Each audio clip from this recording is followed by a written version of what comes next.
welcome back to my YouTube channel. අම්මි සුටිකි. ඉතින් ඔන්න අද මගේ හබියා ගෙදර ඉන්න දවසක්. අපි අද chicken ගෙනල්ලා හදලා පාන් කන්න තමයි හදන්නේ. එහෙනම් අපි ඉස්සෙල්ලාම chicken අරගෙන එන්න යමු. ඔන්න දැන් අපි මේ යන ගමන් තමයි ඉන්නේ.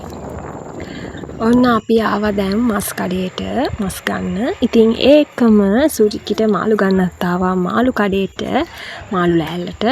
ඊට පස්සේ මාළුත් අරගෙන එන ගමන් පානුත් ගත්තා. පානුත් එපැයි. ඒ ගමන් එන ගමන් ඔන්න අපි ආවා කඩේකට චුටි බඩු වගේක් ගන්න. ඉතින් ඒකම කෙසෙල් ගන්න ආවා සුටිකිට පළතුරු ගන්න. ඔන්න ඉතින් ඔක්කොම බඩු සේරම අරන් දැන් තමයි අපි අපේ නිවහනට ආවේ. ඔන්න දැන් තමයි හපියා චිකන් කරිය හදන්න ලෑස්ති වෙන්නේ. ඉතින් අපි බලමු කොහොමද මේක හදන්නේ කියලා. ඔන්න ඉතින් කට්ටිය වැරදි වැටහීම් හිතා ගන්න එපා. මොකද හස්බන්ඩ්ගෙන් වැඩ ගන්නවා, හස්බන්ඩ්ට කියලා උයාගෙන කනවා, හස්බන්ඩ් ගෙදර වැඩ කරනවා අනම්මනම් කියලා ඔන්න වැරදි වැටහීම් හිතන්න එපා. අපි දෙන්න අතර අපේ මේ පවුලේ ඒ වගේ වැරදි වැටහීම්, වැරදි අදහස් අපි දෙන්නගේ හිතවල නැහැ. සතියේ දවස් 6ක්ම මම උයන නිසා එයා කැමති එයා ඉදිකට උයන්න. එයාම තමයි කියලා තියෙන්නේ ඉරිදට එයාගේ අත්තකින් සුරිට්ටයි මටයි කෑම හදලා දෙන්න ඕනේ කියලා. ඉතින් ඉරිද කියන්නේ මගේ හස්බන්ඩ් කෑම හදන දවස. එයාගේ රාජකාරිය ඉරිදට කෑම හදන එක තමයි.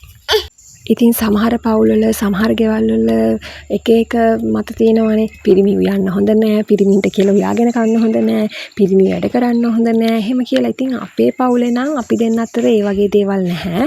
ඉතින් හස්බන්ඩ් කෑම හදන වෙලාවට විතරක් නෙවෙයි, කෑම හදන්න විතරක් නෙවෙයි මට ගොඩාක් වැඩවලට එයා උදව් කරනවා. ඉතින් ඇත්තටම එයාගේ සපෝට් එක මට ගොඩාක් වටිනවා. මම හිතන්නේ මගේ අත්දැකීම් එක්ක පවුලක් වුණාම ඒ වගේ සමගිය, සතුට, එකමුතුකම තියෙන්න ඕනේ.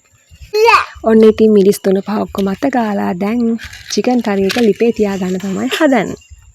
දැන් නම් ඉතින් බාගෙට ඉදීගෙන තමයි එන්නේ. ඉතින් මාරම සුවඳයි. කටට කෙලත් තුනනවා. මට නම් බඩගින්න තෙගුණ වෙනවා මේ වෙලාවට.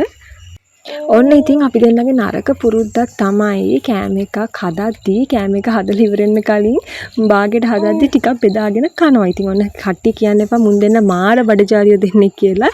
ඉතින් අපි දෙන්නගේ හැටි තමයි හරි ජොලියෙන් ඉතින් ඉන්නේ. ඉතින් අපි රස බලන්නත් එක්ක ඉදෙන්න කලින් චුට්ටක් ඉදිලා තියෙන්නේ. තව හින්ද ගන්න ඕන හොද්ද.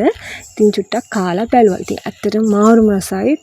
ඇත්ත මොකද මගේ හස්බන්ඩ්ට ගොඩක් රසට කෑම හදන්න පුළුවන්. මම ප්‍රෙග්නන්ට් වෙලා ඉද්දිත් මගේ හස්බන්ඩ්ගේ අද්දකින් තමයි මම ආස ගොඩාක් කෑම මට හදලා දුන්නේ. ඉතින් ඇත්තටම යාට ගොඩාක් පින් සිද්ධ වෙනවා. මොකද ප්‍රෙග්නන්ට් කෙනෙක්ට බබෙක් හම්බෙන්නේ නම කෙනෙක්ට කැමති දේවල් හදලා දෙනවා කියන්නේ ඇත්තටම ගොඩාක් පින් සිද්ධ වෙන වැඩක්. ඔන්න හස්බන්ඩ් මස් කටි එක හදලා ඉවරයි. දැන් මම මස් කන්න පාන් ටික කපා ගන්න තමයි හදන්නේ.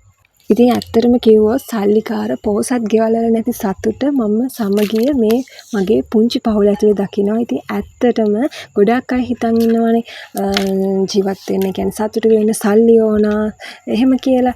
ඒ කියන්නේ හැබැයි මගේ පවුල ඇතුලේ තියෙන සතුට සමගිය නම් සල්ලි වලට ගන්න බෑ. සල්ලි වලට සමාන කරන්නත් බෑ.